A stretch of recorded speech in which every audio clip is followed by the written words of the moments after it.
Wells Fargo. You know the name. It's been a cornerstone of American banking for, well, over 150 years. But when people talk about its stock, you hear words like volatile, unpredictable, even crazy. So how does a pillar of the financial world get a reputation like that? That's the story we're going to unpack today. Right, so that's the big question, isn't it? What could possibly turn a banking giant into a stock market roller coaster? The answer, as you'll see, is a wild story of trust, a massive scandal, and a long, difficult road back. To really get why things got so crazy, you first have to understand just how much of a titan Wells Fargo used to be. Before all the headlines, this was considered the gold standard of banking. Okay, so let's rewind the clock. We're talking way back to 1852, right in the heart of the gold rush.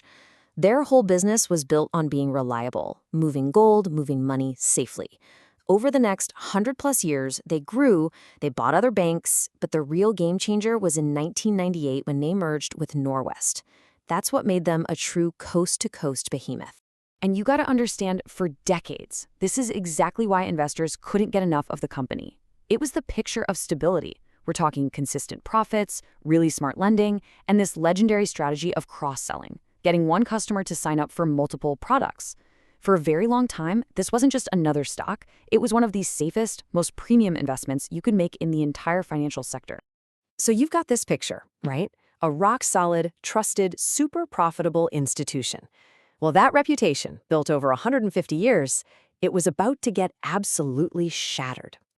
Everything we just talked about, that entire foundation of trust and reliability, it all came to a screeching halt.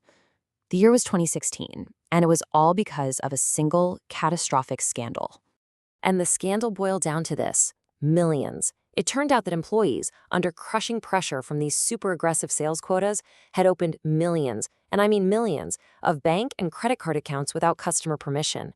This wasn't just a few rogue employees. This was a deep, systemic failure of the company's culture. And boy, the fallout was fast. And it was brutal. First came the massive fines. Then came the public humiliation, with their executives getting grilled by Congress on live television. And finally, the CEO had to resign. The crisis just kept spiraling, and whatever confidence investors had, it just vanished. I mean, just look at this. The transformation was night and day. Before 2016, you had a trusted, reliable brand.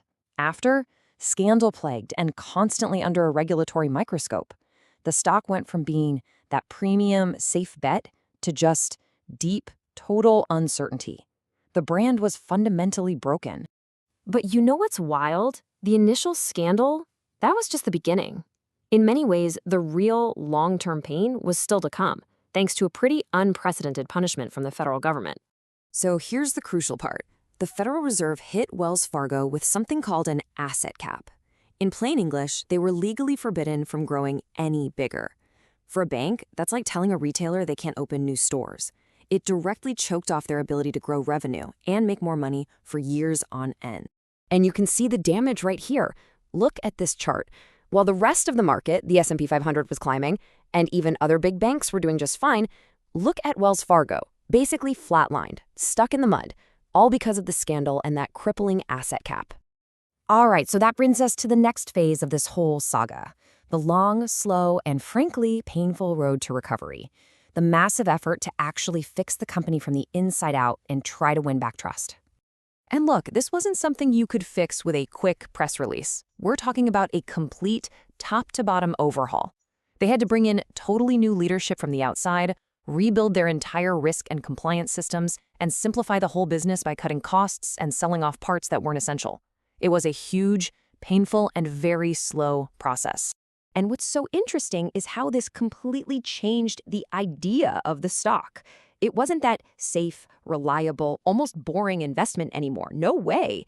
It became what Wall Street calls a turnaround story, a high-risk, maybe high-reward bet, which attracted a totally different type of investor, someone willing to gamble on a long and very uncertain recovery. Okay, so after all that, the incredible rise, the spectacular fall, and the slow crawl back, what are the big lessons here? What can we actually learn from this whole saga? Well, first, it's a huge lesson that in banking, your reputation is just as valuable as your profits, maybe even more so.